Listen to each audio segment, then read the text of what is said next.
हे पार्थ, जब कुरुक्षेत्र की धूल बैठ गई और युद्ध की गर्जना मौन हो गई, तब एक और युद्ध आरंभ हुआ। यह था अंतर्युद्ध, आत्मा और मोह के बीच, न्याय और करुणा के बीच। और इसका सबसे बड़ा उदाहरण स्वयं धर्मराज युधिष्ठिर थे, जो राजगद्दी पर तो आरूढ़ हो गए थे, परंतु उनके हृदय में विजय नहीं, केवल ग्लानि और पश्चाताप था। उन्होंने देखा था अपने ही हाथों अपने कुल के नाश को, और भले ही वह धर्म के पक्ष में लड़े थे, पर उनके मन में यह विचार घर कर गया था कि सत्ता की प्राप्ति की यह कीमत बहुत अधिक थी, और वह इस वैराग्य की अग्नि में इतना जलने लगे कि उन्होंने सिंहासन का त्याग कर वन में तपस्या करने का निर्णय ले लिया। तब हे पार्थ, तुमने भीम, नकुल, सहदेव और स्वयं उन्हें बार बार समझाया कि अब जब धर्म की स्थापना हो चुकी है तो उसका पालन करना ही धर्म है, और राजधर्म में स्थित होकर प्रजा की सेवा करना ही तपस्या है।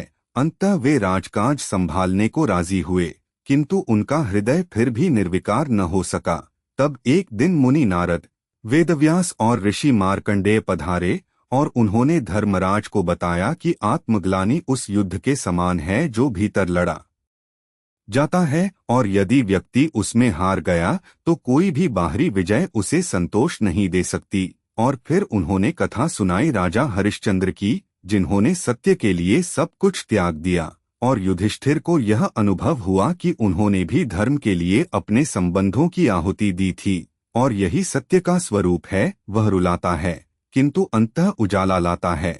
और हे धनंजय, जब युधिष्ठिर ने यह समझा, तब उनका मन धीरे धीरे शांति की ओर बढ़ा।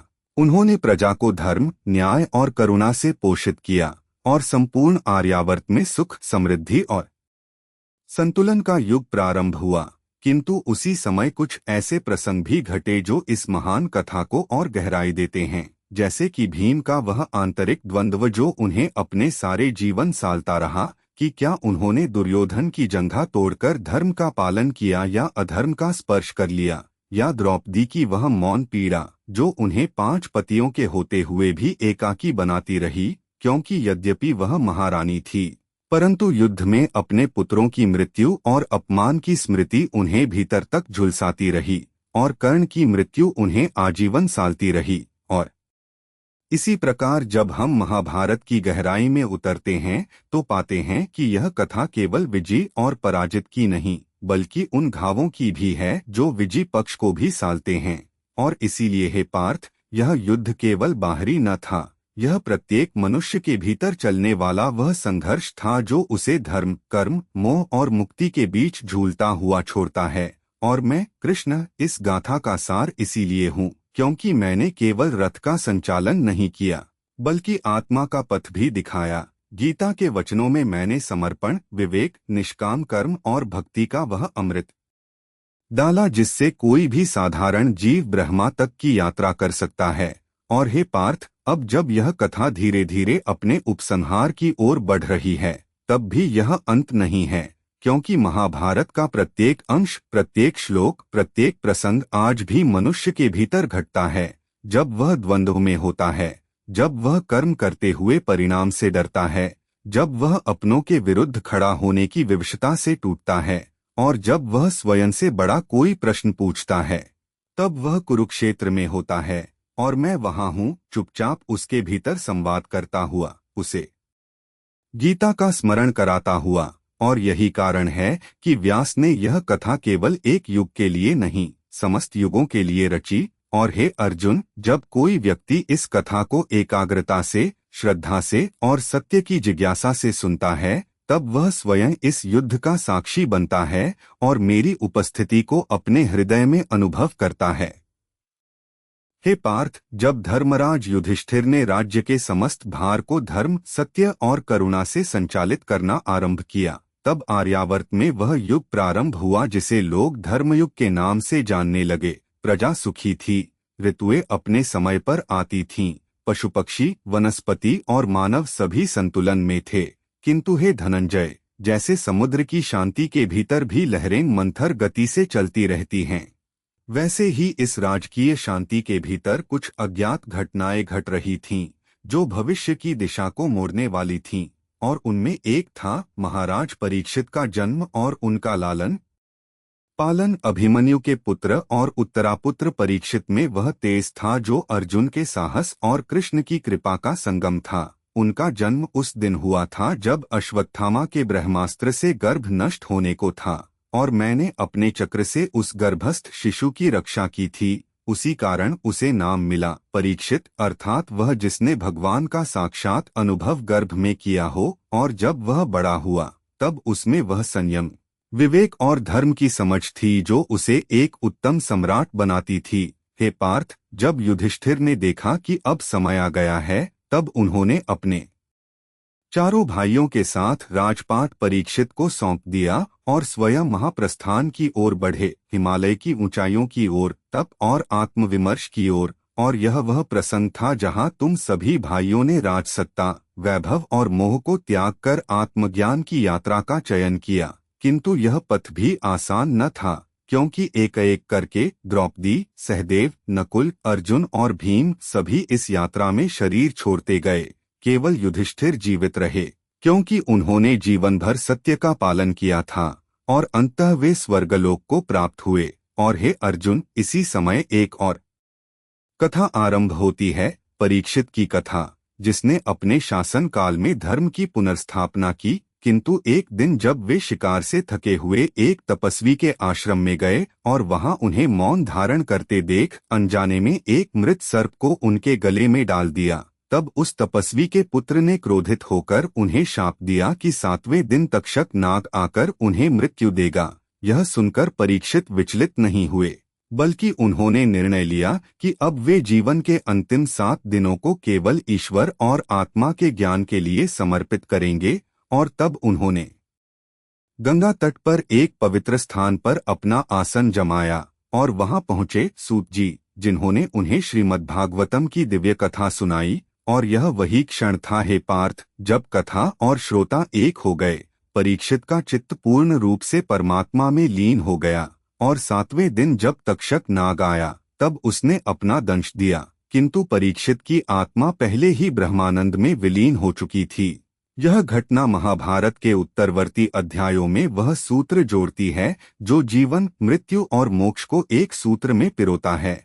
और हे धनंजय, यही वह क्षण था जब तुम सबके त्याग, परीक्षा और तप का फल समस्त संसार को प्राप्त हुआ। गीता, भागवतम और यह समस्त महागाथा एक जीवनदर्शी ग्रंथ बन गई, जो न केवल युद्धों की कहानी है, बल्कि उस युद्ध के बाद आत्मा को कैसे पवित्र किया जाए, इसका पथ भी दिखाती है। और यही मेरा उद्देश्य था इस लीला में, कि जब भी धर्म डगमगाए, जब भी मनुष्य मोह में फंसकर अपने कर्तव्यों को भूल जाए, मैं स्वयं या किसी रूप में प्रकट हो और उन्हें पुनः उस ज्योति की ओर ले चलूं जो उनके भीतर है। और हे अर्जुन, महाभारत की यही दिव्यता है कि इसका प्रत्येक पात्र, चाहे वह पांडव हो, कौरव, कर्ण, द्रौपदी, विदुर या संजय, सभी एक संदेश छोड़ते हैं। और यही कारण है कि जब भी कोई साधक इस कथा को श्रद्धा से सुनता है, वह अपने भीतर के कुरुक्षेत्र को जीतना प्रारंभ कर देता है। और तब वह अनुभव करता है, मैं हूँ, मैं कृष्ण हूँ, और मैं उसके रथ में स्थित हूँ, मार्गदर्शन देता हूँ, क्योंकि आत्मा की पुकार सुनकर मैं कभी मौन नहीं रहता। हे पार्थ, जब युगों का चक्र घूमता है तो समय केवल घटनाओं को नहीं, भावनाओं को भी आकार देता है। और परीक्षित की निर्वेद पूर्ण मृत्यु के पश्चात जो ज्ञान की लहर चली, उसने समस्त आर्यावर्त को एक नवीन दिशा दी। लेकिन हे धनंजय, अब मैं तुम्हें उस कथा के हृदय में ले चलता हूँ जहाँ युद्ध की भूमिका रची गई थी, जहाँ वह बीज बोया गया था जिससे महाभारत जैसा महायुद्ध अंकुरित हुआ। वह समय था जब शांतनु गंगा से विवाह करते हैं और एक एक करके उनके 7 पुत्र जन्म लेते ही गंगा में समर्पित कर दिए जाते हैं। और 8वें पुत्र के समय जब शांतनु रोकते हैं, तब गंगा प्रकट करती है कि वह इन 8 को अपने साथ ले जाने को इसलिए बाध्य थी क्योंकि वे 8 वसु थे, जिन्हें एक ऋषि के शाप के कारण धरती पर जन्म लेना पड़ा। और अंतिम वसु भीष्म को उन्होंने जीवित रखा। यह वही देवव्रत था जो आगे चलकर अपने पिता के प्रेम के लिए आजीवन ब्रह्मचर्य का व्रत लेकर भीष्म कहलाया। और हे अर्जुन, यह त्याग, यह व्रत, यही तो था उस अदृश्य पीड़ा की नींव जो आगे चलकर कुरु वंश के विघटन का कारण बना। क्योंकि जब भी कोई तप, कोई व्रत, कोई वचन व्यक्तिगत सुख की पूर्ण बलि देकर लिया जाता है तो वह धरती पर धर्म की तराजू को डगमगा देता है। और यही हुआ जब भीष्म ने सत्यवती के पुत्रों को राज्य देने के लिए अपने अधिकारों को त्यागा और आगे चलकर अम्बा के साथ अन्याय हुआ, क्योंकि भीष्म ने उसके हृदय को समझे बिना युद्ध में उसका अपहरण किया। और जब अम्बा ने उन्हें पति रूप में अपनाना चाहा तो उन्होंने अपने व्रत का हवाला देकर मना कर दिया। तब अम्बा की पीड़ा ने प्रतिशोध की अग्नि को जन्म दिया और यही अग्नि थी जो आगे चलकर शिखंडी के रूप में जन्म लेकर भीष्म के पतन का कारण बनी। हे पार्थ, देखो यह सब प्रारंभ हुआ त्याग से, परंतु जब त्याग पीड़ा और अधूरे संबंधों को जन्म देता है तो वह विकृति बन जाता है और यह विकृति धीरे धीरे पूरे वंश को अपनी चपेट में ले लेती है। इसी बीच सत्यवती के पुत्र विचित्रवीर्य के देहांत के बाद वेदव्यास द्वारा नियोग की परंपरा से धृतराष्ट्र, पांडु और विदुर का जन्म हुआ। और अब ध्यान दो हे धनंजय, इन तीनों की नियति में पहले ही विषमताओं का बीज था। धृतराष्ट्र अंधे थे परंतु महत्वाकांक्षी, पांडु शक्तिशाली थे किंतु शापित और विदुर धर्मराज थे किंतु राज्य से वंचित। और जब ऐसे तीन पुरुष किसी वंश की रीढ़ बनते हैं तो वह वंश सुदृढ़ नहीं रह सकता।